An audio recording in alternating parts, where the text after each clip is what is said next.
Primeira carta de Paulo aos Tessalonicenses, capítulo 3, de 1 a 5. Não podendo mais suportar a preocupação em relação a vós, achamos melhor ficar sozinhos em Atenas e enviamos Timóteo, nosso irmão e ministro de Deus no Evangelho de Cristo, para vos fortalecer e vos dar ânimo na fé, para que ninguém fraqueje diante dessas tribulações, porque bem sabeis que fomos destinados para isso.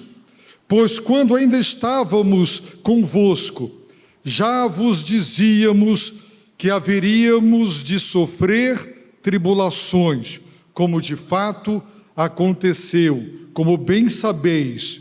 Por essa razão, também, não podendo mais esperar, procurei saber da vossa fé, pois tinha medo de que o tentador vos desencaminhasse e o nosso trabalho fosse inútil. Queridos irmãos, esta passagem das Escrituras Sagradas, ela é extremamente relevante para o momento no qual nós estamos vivendo, porque Paulo enviou Timóteo com uma missão, e se Timóteo cumprisse seu papel eficazmente, o resultado seria para que ninguém fraqueje diante dessas tribulações. As tribulações, elas têm o potencial de fazer com que a igreja, o crente, os crentes fraquejem. A palavra grega traduzida em português por fraquejar também tem o significado de voltar atrás, desistir da fé, abrir mão, desistir, fraquejar, ficar mentalmente perturbado. As tribulações, elas podem provocar esse resultado. E seria trágico se aqueles que creem abandonassem a sua fé, apostatassem, esmorecessem na fé, perdessem a confiança no Senhor. E é interessante porque o apóstolo Paulo diz no capítulo 1, verso 8, que a vossa fé em Deus foi divulgada em todos os lugares. Eles haviam se convertido e o impacto da conversão deles fora tal que em todos os lugares a fé que agora eles tinham em Deus, ela havia sido divulgada por todos os lugares. E se agora eles fraquejassem na fé, em virtude das tribulações, dos sofrimentos, das adversidades e das aflições, então aquele testemunho seria maculado, aquele testemunho seria inutilizado. As pessoas também saberiam que aqueles que creram a fé, agora abriram mão da fé.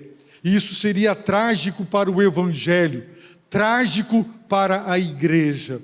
Portanto, fraquejar diante das tribulações é uma possibilidade. E muitos, quando enfrentam tribulações, fraquejam, esmorecem, perdem a confiança em Deus, questionam por que estou passando por tudo isso, porque Deus permitiu e está permitindo que eu enfrente todas essas coisas. Por isso o apóstolo Paulo enviou Timóteo. Vamos ver o contexto? O contexto, para os irmãos compreenderem, é o seguinte: Paulo estava na Ásia e, por revelação divina, foi para a Europa, a região da Macedônia, para pregar o Evangelho. Prega em Filipos, planta uma igreja. De Filipos, ele vai para Tessalônica, evangeliza, pessoas se convertem, ele planta uma igreja, mas vem uma feroz perseguição e ele precisa sair apressadamente daquela cidade.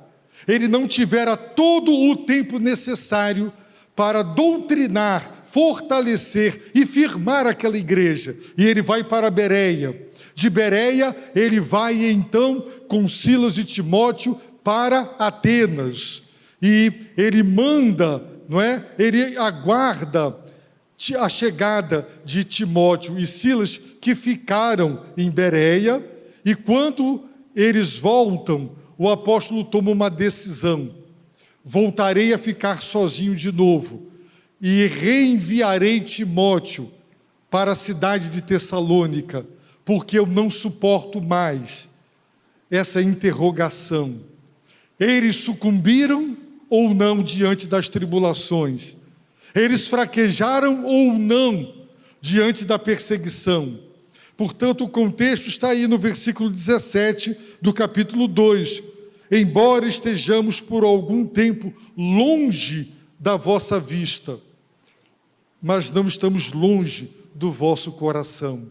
Ele compartilha que por 2 vezes planejou, decidiu e deliberou voltar para visitá-los, mas ele não conseguiu, porque Satanás nos impediu.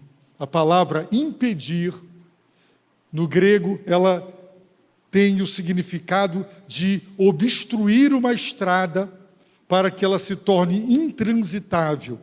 Viajei agora de carro e muitas vezes você observa uma greve, um protesto, as pessoas põem pneus, pedras, paus, pregos, incendeiam os pneus e aí as imagens aéreas mostram quilômetros de engarrafamento, porque a via foi obstruída e ela se tornou intransitável. O apóstolo Paulo não vivia de um triunfalismo aparente. Ele admite, ele tem absoluta certeza que não conseguiu voltar àquela cidade, mesmo tendo desejado e planejado, porque houve uma obstrução satânica.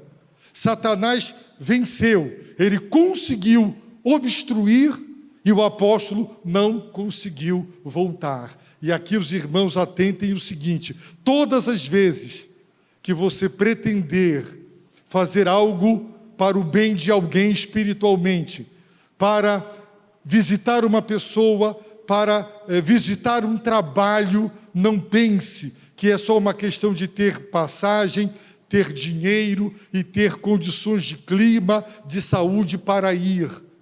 Satanás coloca os seus impedimentos, as suas obstruções, para que você não consiga ir onde você pretendia, com o propósito de levar a palavra de Deus. Tudo acontece. Quando eu quebrei meu pé e fui ser operado, eu fui atendido por um enfermeiro que ele era profundamente comprometido com entidades malignas, ele e seu amigo, e isso tudo com homossexualismo envolvido. Mas o seu amigo se converteu, deixou a homossexualidade, libertou-se da opressão daquelas entidades, e no dia do seu batismo convidou o seu amigo para presenciar o poder de Deus em sua vida.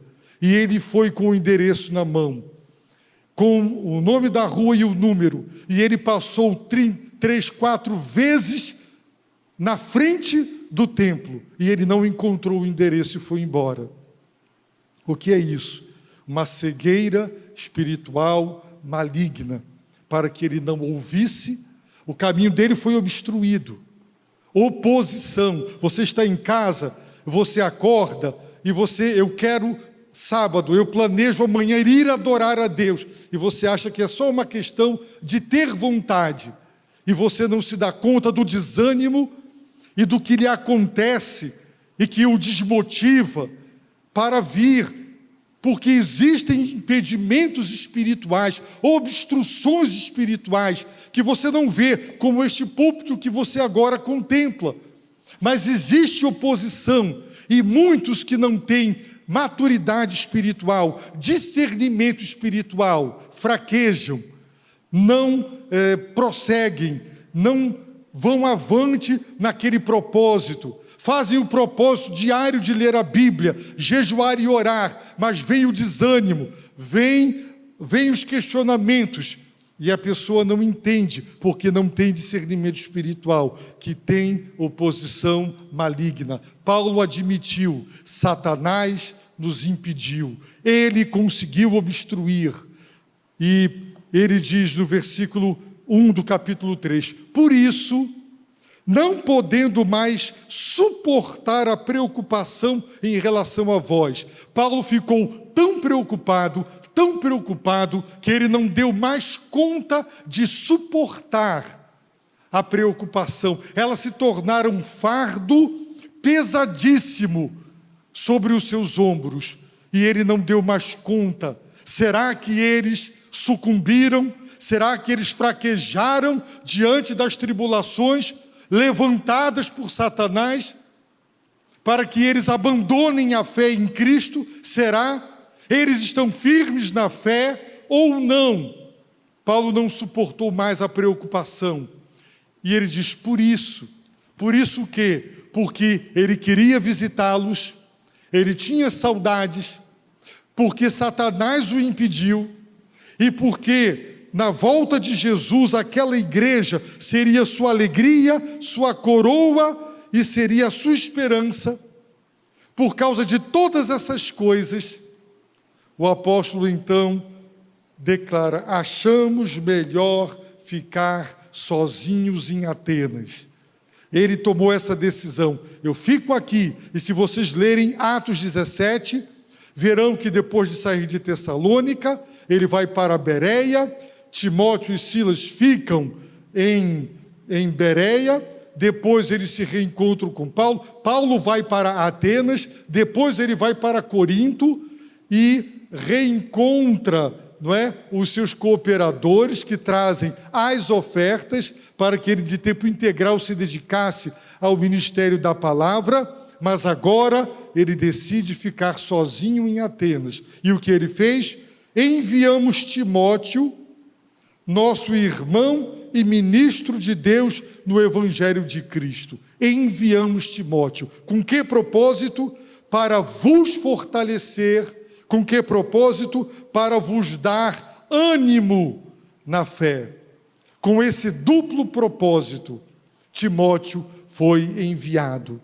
Queridos irmãos, Timóteo, Paulo o chama de irmão, para dizer: ele não é melhor do que ninguém. Paulo não é melhor do que ninguém. Paulo é apóstolo, tem autoridade, mas ele não é estrela. Ele não é alguém acima e além de ninguém. Timóteo é irmão.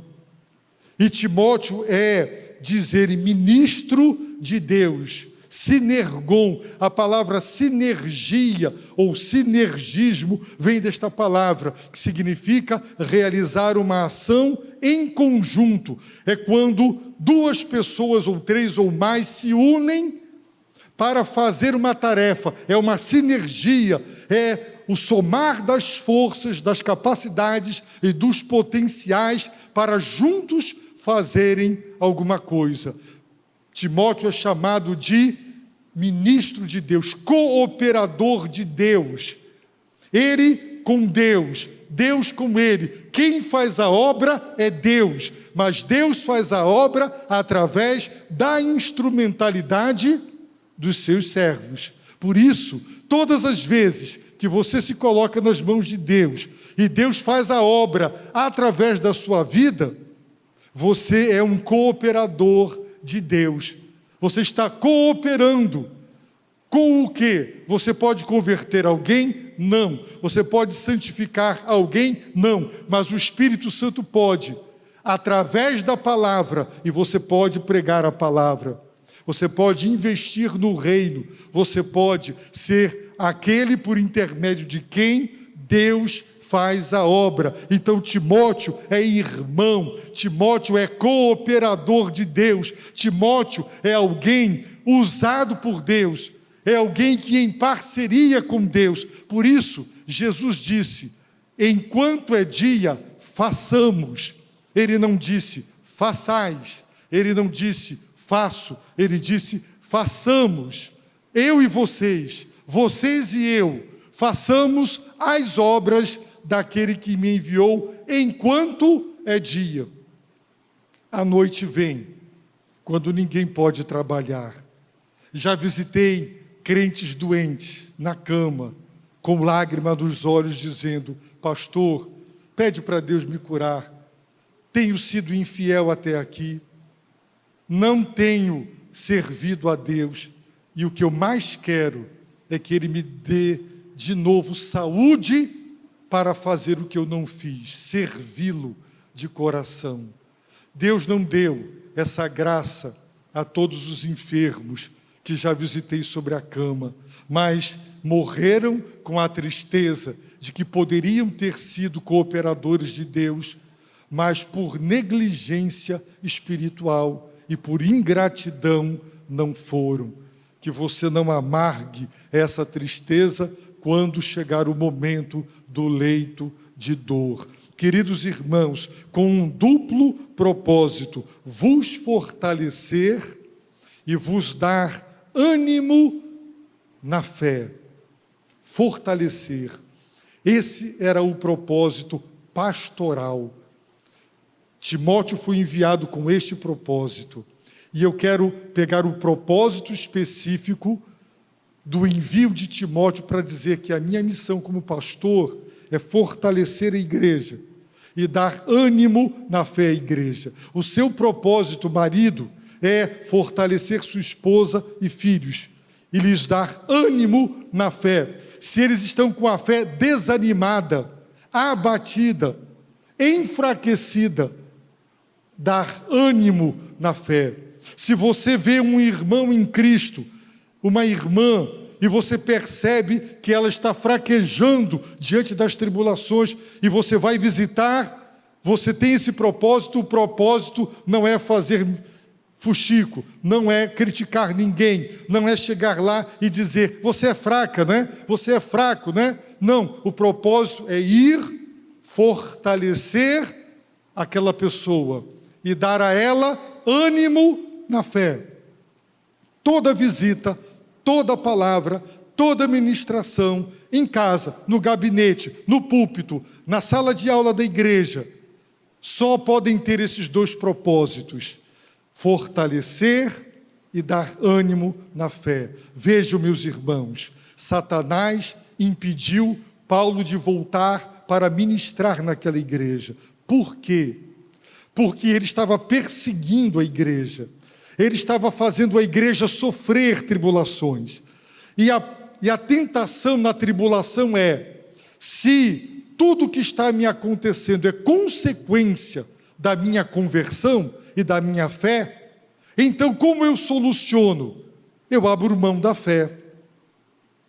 Eu deixo Cristo. Então tudo isso cessa. A tentação é essa, voltar atrás, abrir mão da fé, por causa das tribulações. Mas a missão da igreja, e aí você tem que entender, por que você tem que estar aqui no culto? Por que você precisa participar dos homens, das Déboras, da escola bíblica, da comunhão, das conferências, dos grupos de estudos dos lares? Porque o propósito é fortalecer. Nós não inventamos grupos de estudos nos lares para fazer terapia ocupacional, porque ficamos preocupados se os irmãos não têm uma nova série para assistir, ou se já viram todas as novelas, ou se já viram todos os filmes. Coitado dos irmãos, nada para fazer. Vamos inventar uma atividade para preencher o tempo. Não. Todas as vezes que uma conferência é planejada, um encontro de casais é planejado, um grupo de estudos é planejado, o culto existe, é com este duplo propósito: fortalecer, dar ânimo na fé. Para quê? Para que ninguém fraqueje, diante dessas tribulações. Como pastor, já vi pessoas fraquejarem. O casamento não vai bem, a pessoa fraqueja. Perdeu o emprego, a pessoa fraqueja. Deus levou uma pessoa amada e querida, a pessoa fraqueja. Ela está sendo tentada a viver em pecado, a pessoa fraqueja. As tribulações têm o potencial danoso de levar as pessoas a fraquejar. E elas precisam ser fortalecidas. É por isso que você precisa diariamente ler a Bíblia. É por isso que você precisa diariamente ajoelhar-se. É por isso que você precisa participar dos cultos. É por isso que você precisa participar de tudo o que Deus, através da igreja, planeja para o seu fortalecimento espiritual. Fortalecer. Vamos ver, a segunda palavra é dar ânimo na fé, dando a ideia do desânimo da fé, uma fé desanimada. Lembram que Jesus disse: Pedro, eu roguei por ti, para que a tua fé não desmaie, não desfaleça. A fé desanima, a fé desfalece, a fé desmaia. É isso que acontece. Uma pessoa desmaiada não está morta, mas chuta ela, joga água nela, é como se estivesse morta. Fala com uma pessoa desmaiada, ela não ouve. Se a sua fé estiver desmaiada, esmorecida, então ela que cumpre na armadura de Deus o papel de escudo. Imagine o batalhão de choque que sai para enfrentar uma manifestação com coquetéis Molotov, pedras, paus, tudo é arremessado contra eles. Imaginem aquele batalhão de choque enfrentando uma manifestação sem escudo. Seria trágico, pois viver com uma fé enfraquecida, esmorecida, desanimada, equivale a enfrentar uma manifestação sem escudo. O coquetel Molotov vai bater em você e vai te incendiar. As pedras te acertarão, os paus quebrarão a sua cabeça, porque você está sem proteção. Por isso, o apóstolo Paulo disse: não consigo mais suportar a preocupação. A preocupação é tal que eu não dou mais conta. Timóteo, vai, eu vou ficar sozinho em Atenas. Não é bom, Jesus sempre mandou de 2 em 2. Não era bom ele ficar só, mas ele disse: eu vou ficar sozinho. No grego é deixado para trás. Uma frase muito importante dentro da escatologia bíblica. Serei deixado para trás, ficarei sozinho. Volta lá, Timóteo, para saber como eles estão e volta para me dar notícias, porque eu não suporto mais essa preocupação. Fortalecer, dar ânimo na fé. A palavra ânimo é paracaléu. O Espírito Santo é chamado de Paráclitos, o substantivo. Paráclito também é traduzido como encorajador. Em 1 João, advogado. Paráclito é alguém que é chamado para estar ao lado de alguém e ajudar. Se eu estou desmaiando, quem vem para o meu lado me coloca sobre os seus ombros, ele foi Paráclito. Se eu estou triste, alguém vem ao meu lado e me diz palavras de consolo, é Paráclito. Se eu estou diante de um juiz sendo acusado e ele vem me defender, o advogado, ele é Paráclito. Paráclito é todo aquele que está ao seu lado para te ajudar diante de uma situação. E aqui é o verbo paracaléu, que significa consolar, encorajar, advogar. Então, Timóteo, volta lá e consola, encoraja, não é? Advoga por eles. Volta lá. Vamos ver aonde estas palavras se encontram juntas. Atos capítulo 14. Atos capítulo 14, verso 22. As duas palavras estão juntas. Sinergon ou aliás, esterizo, fortalecer, e parakalé, o verbo encorajar, dar ânimo. Olha lá, Atos 14, 22. Diz que Paulo, não é, voltou, verso 21, e depois de anunciar o evangelho naquela cidade e de fazer muitos discípulos, Paulo e Barnabé voltaram para Listra, Icônio e Antioquia. Fizeram o caminho inverso da primeira viagem missionária. E o que eles fizeram? Renovando o ânimo dos discípulos, exortando-os a perseverar na fé. Veja, renovando o ânimo. Aqui está a mesma palavra, exortando, encorajando, consolando. Essa foi a missão. Primeiro evangelizou, doutrinou, plantou a igreja. Na volta é para encorajar e renovar o ânimo. Não percam o ânimo. Atos 15, 32, as duas palavras de novo juntas.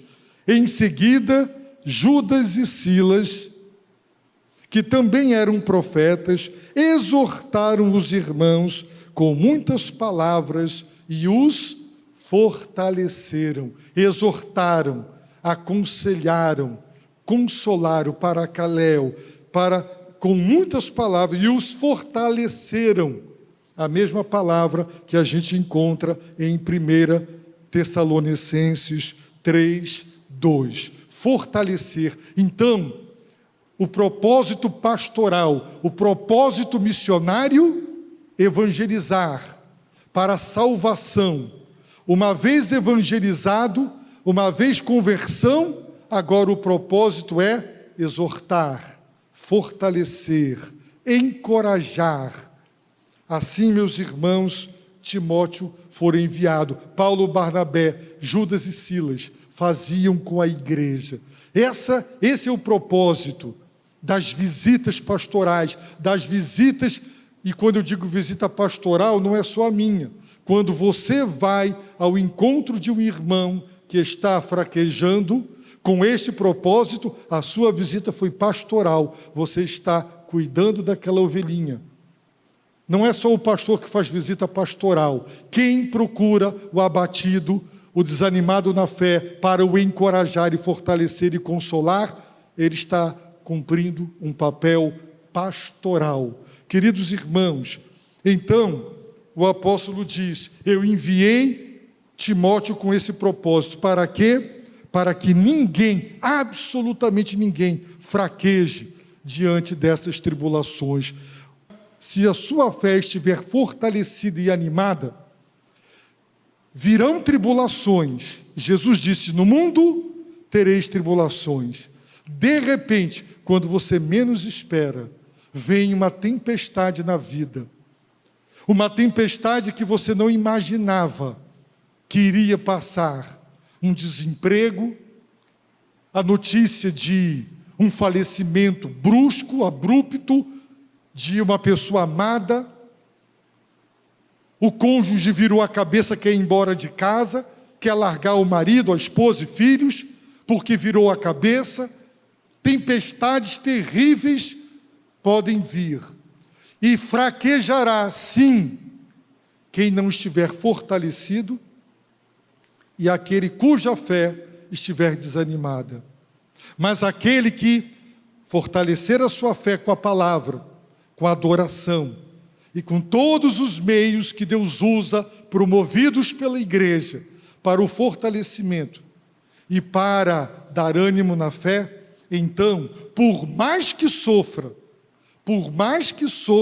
com a tribulação, não vai fraquejar, não vai duvidar, não vai questionar, não vai se revoltar, não vai desistir, não vai entregar os pontos, não fraquejará. Os irmãos estão percebendo? Muita gente diz, será que Deus, ele é narcisista? Será que Deus quer ser adorado porque ele tem um ego exaltado e ele quer ser elogiado? Deus não precisa de você e nem de mim. Deus não precisa que estejamos aqui. Mas Ele é digno de que nos reunamos em Seu nome para tributar a Ele toda a glória e honra, porque Ele criou e porque Ele salvou. Mas ao adorá-lo, quem é que sai fortalecido pelo louvor, pela oração e pela palavra? Você. Por isso, quando você abre mão do culto, você não entende o mal que você está fazendo a você e à sua família. Eu não entendo um marido que planeja passeio dia de domingo e está tirando a sua esposa e os seus filhos da adoração. Passeia outras horas, outros momentos. Saibam que o prejuízo espiritual é enorme, tão grande que você abriria a mão de tudo se você se desse conta do prejuízo que é deixar de adorar a Deus. Eu já contei para os irmãos de um caso concreto, de um casal firme na igreja, consagrado e dedicado, com os filhos. Ficaram muito amigos de um outro casal que não era crente. E começou aquela amizade grude, toda hora com aquele casal, lazer com aquele casal, sempre juntos, valores diferentes. E então veio o convite: vamos nesse domingo? Ah, é só um domingo, vamos passear. Foram passear. Depois, vamos de novo? Foram. Aquele casal integrado, aquele casal que estava firme, ao invés de trazer o casal ímpio, foi influenciado e se afastou. E sabe o que aconteceu, irmãos? Daquele grude, um na casa do outro, o homem daquele casal, ele começou a dar em cima da esposa dele e ela caiu em tentação e adulterou. E ele me disse: pastor, eu sou o culpado. Fui eu quem trouxe o inimigo para dentro da minha casa. Eu expus a minha família a uma amizade com ímpios. Eu deixei que a influência deles fosse maior e nos tirassem da adoração. Eu sou o culpado do esfriamento da minha família e do que eu estou vivendo e sofrendo no meu casamento. Queridos irmãos, nós não podemos abrir mão. Pare de se fortalecer, pare de animar, dar vigor, ânimo. Quando alguém diz: eu estou desanimado, eu estou sem ânimo. Uma pessoa com anemia profunda, ela está sem ânimo, ela não tem força para se levantar.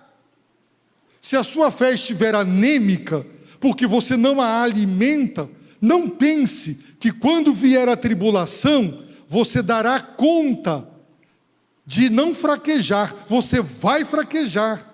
Certo como 2 e 2 são 4. Pare de comer 5 dias consecutivos.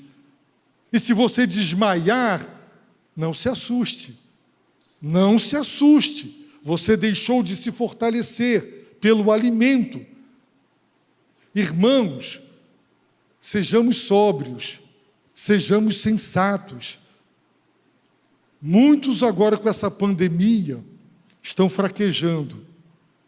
Pararam de vir aos cultos. Lockdown, não pode mais sair. Não estão dando continuidade, não tem vida devocional. E estão fraquejando. Precisamos nos fortalecer. Precisamos ser fortalecidos. A nossa fé precisa de ânimo. E Deus usou Timóteo para dar o ânimo que a igreja precisava na fé. Deus vai usar um grupo de estudo bíblico, um culto, uma visita, um telefonema, uma oração. Então, usará aquele momento que você consagrará para ler a palavra e para orar. Fortaleça a sua fé. E o apóstolo Paulo diz: porque bem sabeis que fomos destinados para isso. Isso o quê? Sofrer tribulações. O destino de toda pessoa convertida é sofrer. Ponto final. Fomos destinados para isso. Por quê? Porque é impossível seguir Jesus e não sofrer. Seguir Jesus com fidelidade e não ser perseguido, não ser criticado, não ser rejeitado, não ser mal interpretado. É impossível. Você, ao converter-se, você foi chamado para sofrer por causa de Cristo.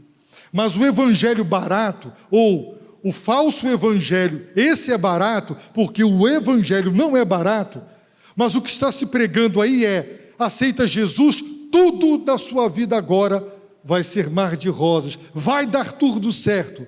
E então começa a dar tudo errado, porque você se converteu.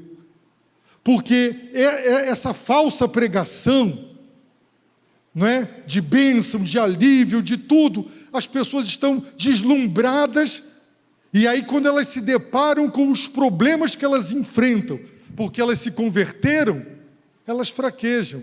Mas olha o que Paulo diz no verso 4: pois quando ainda estávamos convosco, já vos dizíamos que haveríamos, vocês e eu, de sofrer tribulações. Fazia parte da classe de doutrina da igreja primitiva ensinar, fazia parte do currículo. Você vai sofrer porque se converteu. Hoje ninguém ensina mais isso.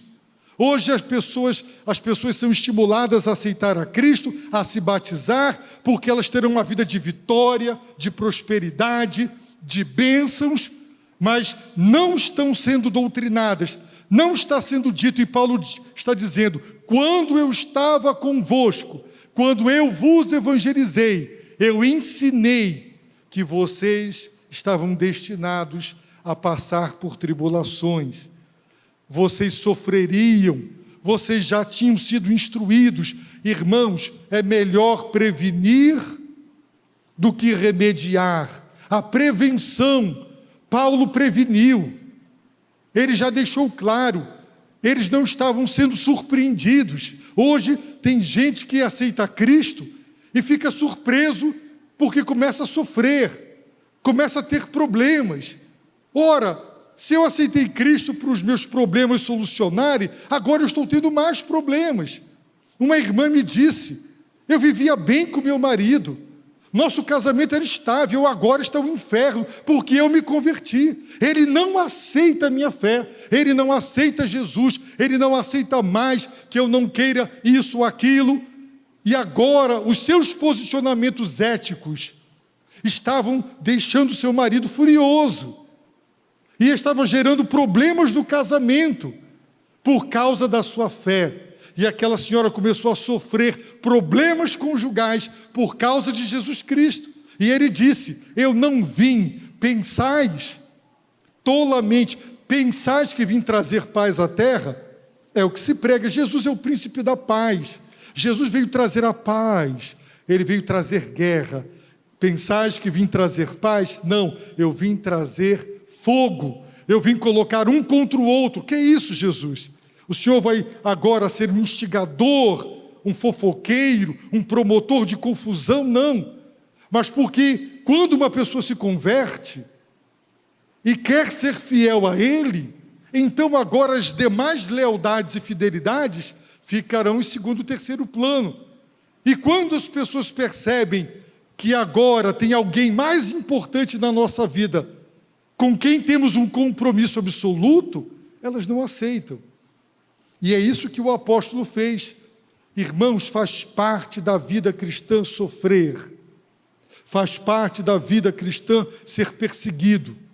Se você se posicionar com um parente seu e ele ficar com ódio de você, não querer mais te ver e nem falar com você, isso não é para você ficar surpreso. Isso é natural. Se amigos se afastarem de você, é natural. Se debocharem, caçoarem das suas convicções espirituais e morais, é natural. Não fiquem espantados. Fomos destinados para sofrer por causa da nossa fé. Por essa razão, verso 5, também não podendo mais esperar, procurei saber da vossa fé. Timóteo foi. Imagine um quadro bem real nos nossos dias. Você está em casa, seu filho, seu pai, seu cônjuge está internado com Covid. Qual é o estado? Você não sabe. O médico não telefona, não tem boletim. Qual é o estado? Você não sabe. E você não suporta mais a preocupação. E você quer saber agora o real estado de saúde. Aí você vai lá no hospital e você diz: não saio daqui sem que me deem notícias do estado da saúde. É grave, é gravíssimo, estável, melhorando, piorando. Timóteo voltou e Timóteo trouxe notícias, não é? De que, a respeito do estado da fé, a fé estava abatida, desanimada, eles haviam fraquejado. Qual era o medo de Paulo? Verso 5, pois tinha medo. Paulo não tem medo de dizer que tinha medo. Paulo não tem nenhuma arrogância. Eu sou apóstolo, sou ungido. Satanás não me impede. Eu vejo muita gente dizendo aí: eu dou tapa na cara de Satanás. Eu já vi um pregador dizer isso: dê tapa na cara de Satanás. Um pecador fraco vai dar um tapa na cara de um ser espiritual maligno de grande poder? Paulo não tem vergonha de dizer: eu quis voltar a Tessalônica, Satanás me impediu. Ele não tem receio de dizer: tive medo, eu tive medo. E qual foi o medo de Paulo? Que o tentador vos desencaminhasse. Qual é o propósito de Satanás? Nos desencaminhar, nos tirar do caminho. Por isso ele disse: não suportei mais a preocupação. E pedi: Timóteo, vai com 3 papéis e 3 missões. Fortaleça, anime a fé e me traga notícias do estado da fé. Eu estou com medo de que Satanás, pelas tribulações, eles tenham fraquejado e eles se desencaminharam, saíram do caminho, deixaram de seguir a Cristo, o caminho, a verdade, a vida. Esse era o medo do apóstolo. Verso 6, mas Timóteo acaba de regressar do vosso meio, trazendo boas notícias da vossa fé. E aí Paulo se alegra, Paulo vibra, Paulo louva, Paulo agradece. Apesar de todas as tribulações, eles não fraquejaram, eles não se desencaminharam, Satanás não conseguiu afetar a fé daquela igreja, e ela continua firme no Senhor. E o apóstolo agora respira aliviado. Por quê? Porque a fé da igreja de Tessalônica estava bem firmada no Senhor e na sua palavra. Eu concluo, meus amados irmãos, dizendo sobre a preocupação. Você, pai, você, marido, se preocupa com o estado da fé da sua esposa? Você se preocupa com o estado da fé dos seus filhos?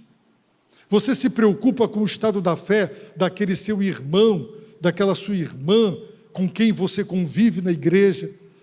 Ou você é indiferente? Para mim, tanto faz. É como se tivesse a sua esposa no hospital e você dissesse: os médicos não ligam, eu também não ligo, não vou lá. Para mim, tanto faz. Se ela está melhorando ou piorando, não faz diferença para mim o estado de saúde. Seria terrível isso. Pois quando você não faz culto doméstico, quando você não traz sua família para o culto na igreja, quando você deixa sua família perder uma conferência na igreja, um encontro de casais, grupos de estudos, você está dizendo: eu não me importo com a saúde espiritual da minha família. Irmãos, ser líder aparentemente é bom, mas implica em grande responsabilidade diante de Deus. Fortalecer, você se preocupa com o estado da sua fé, Então fortaleça a sua fé, dê ânimo à sua fé com a palavra e com tudo que Deus coloca à sua disposição. Se preocupe com a fé da sua esposa e família, fortaleça a sua família, anime a fé da sua família, anime a fé dos irmãos. Tem algum irmão desanimado? Cadê ele? Não veio para o culto? Ligue. Aí o irmão começa a falar mal da igreja. Não critique ele não, fortalece a fé dele, anima a fé dele. Ou ele está abatido, vai visitar, chama mais um, chama mais dois, vai lá, ora com aquela pessoa, fortalece aquela pessoa, dá ânimo na fé para aquela pessoa. Isso, irmãos, é o que nós temos que fazer, porque se não fizermos, vamos fraquejar. Não tem forte, tem pessoas fortalecidas por Deus, mas deixou de buscar, enfraquece. Então eu peço a Deus, em nome do Senhor Jesus Cristo, que cada um de nós aqui tenha essa preocupação e tome iniciativas concretas para o fortalecimento da fé, para o ânimo da fé, porque tribulações existem. Você está aqui agora, amanhã você está com febre, Covid, seus pulmões estão comprometidos, tu vai internar e não vai entubar e não sabe se sai. Ou pode ser o teu filho, a tua filha. Pode ser uma pessoa que se ama muito. Você não sabe. Nenhum de nós sabe. Tribulações, elas vêm assim. Vem aquela tempestade, parece que você tomou um soco. E você fica vendo estrelas. Porque vem de uma vez e vem com toda a força. E quem não está fortalecido, fraqueja. Abaixe a sua cabeça, ore e peça misericórdia a Deus. Diga: Senhor, me perdoa por estar sendo negligente, me perdoa por não estar sendo marido, líder espiritual do meu lar, me perdoa se eu tenho desprezado tudo que a minha igreja promove para o meu fortalecimento, para o meu ânimo. Ó Senhor, renova minhas forças, peça a Deus, clame a Deus, porque Satanás quer obstruir o teu caminho. Satanás está por detrás das tribulações. Ele quer ver você negar Jesus, negar sua fé, quer ver você sair do caminho.